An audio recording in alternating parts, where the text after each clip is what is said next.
As the two of you decide that it is better to come up from behind them, Grodd brings in one more idea. Let us not give them a chance to escape. Before you can ask him what he means, he begins to pick up the heavy bedside tables and places them in front of the door. Seeing as how there is no locks and no obvious latch that you can put on, this is the best possible method. You peer into the room, and stealthily the two of you open up the door and present your positions to attack.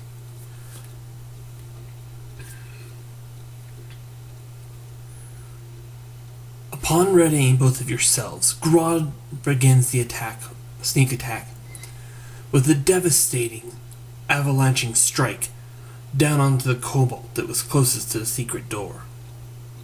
Heavily wounded, and the others beginning to realize what was happening, you envelop all of them in the stinking cloud, the acidy vapors making it impossible for them to peer out well. And the kobold that was injured now collapses on the ground. The rest of the kobolds, realizing what was happening, the largest one begins to head towards the secret entrance, and attempts to move the door with no success. He hollers out, "Protect me, my lieutenants!" The kobold that was farthest from the door begins to move out of the stinking cloud. Upon seeing what he sees now, he opens up his mouth and lightning spews from it.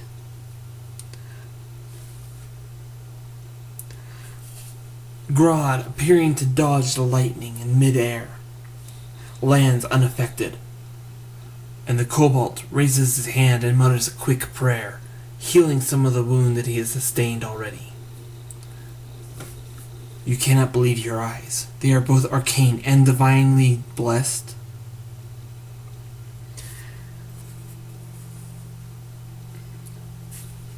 Grodd then begins to move towards him. With a recuperating strike, he hits the kobold. It is heavily wounded, but still alive. If it had not healed itself earlier, it would have been dead, for certain. Melvin looks at the kobold attempting to escape, points his fingers, and casts Ray of Enfeeblement.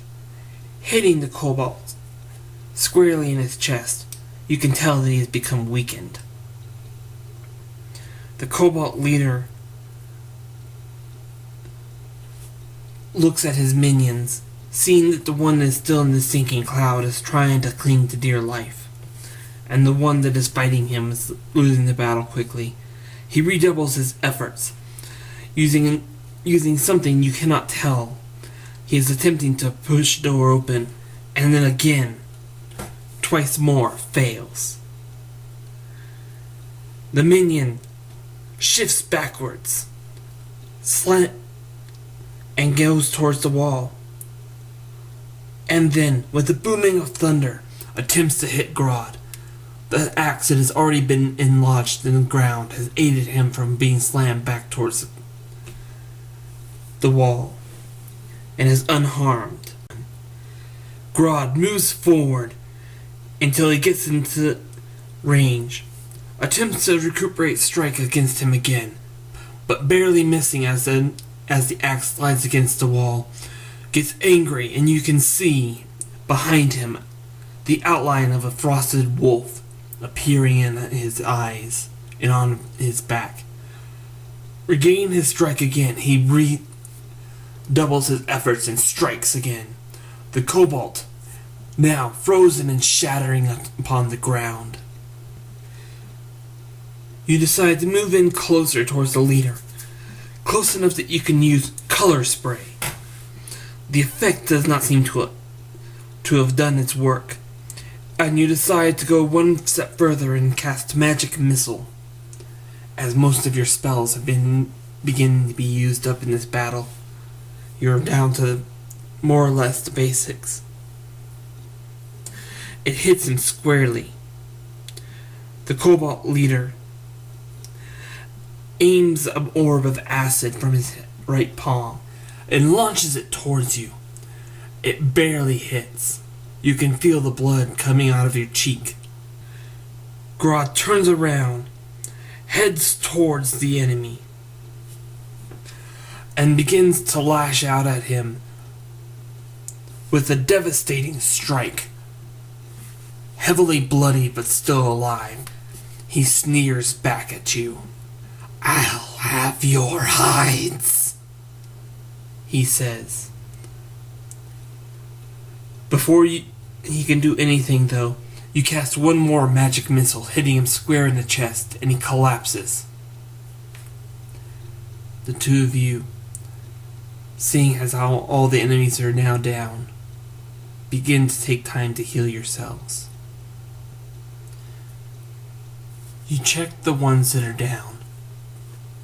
The one that has been shattered is beyond chance to heal. The other two have seemed to stabilize themselves and are unconscious. The two of you take your time to undo all their equipment, all their weapons, to bound them as best you can. There is no way they're going to cast a spell, whether divine or arcane. You two decide to latch up the horses to the wagon. You stick the 4 Cobalt survivors and the 1 human survivor in the wagon. Wishing you had more room, you decide that you can come back for the dead later. As the two of you head out into the forest, it begins to get dark. But before long, you start seeing people in the distance. "Hello there!" one of the people calls. You recognize them as being Arcanian. They are the advanced guard that was being sent by the Duchess Rose. You tell them where the location is. Several of them begin to head in that direction, while the rest follow you, guiding you safely back. When you hear an explosion, followed by several more explosions.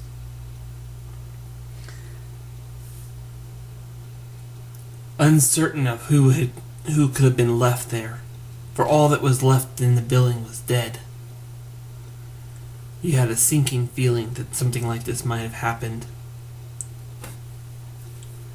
And you now have an extra sense of anguish, knowing the bodies that were left there were those of your friends. Before you guys make it back,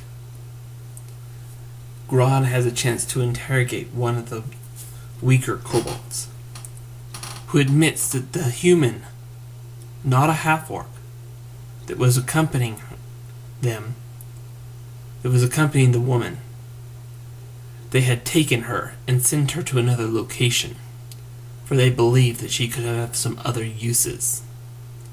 With a sneer on his face when he said this, Grodd hits him, knocking him unconscious and breaking his jaw at the same time.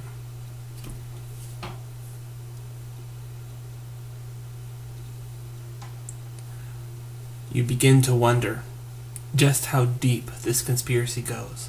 Just how vast is it?